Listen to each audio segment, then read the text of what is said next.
Hello বন্ধুরা, welcome to my short video. তো এখন আমি আর দিদি মিলে আজকে পুজোয় বেরিয়েছি, গণেশ পুজোয়। তো ব্লগটা ছাড়তে যেতে অনেকটা দেরি হয়েছে। তো এখানে আমার কতগুলি কানের পছন্দ হয়েছে। এই কানেরটা আমার খুবই পছন্দ হয়েছিল, তো পরে নেব, এখন নেব না, এখন তো পুজোয় বেরিয়েছি।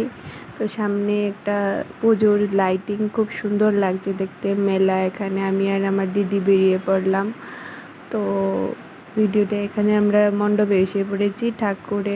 গণেশ ঠাকুরের খুব সুন্দর একটা মূর্তি বানিয়েছে এখানে।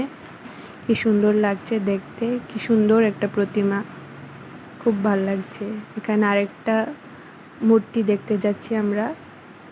এখানে খুব সুন্দর একটা মূর্তি আছে গণেশ ঠাকুর। ডেকোরেশনটাও খুব সুন্দর হয়েছে। এই যে আমাদের গণেশ ঠাকুর। আর এখানে জলে খুব সুন্দর জল, ওয়াটার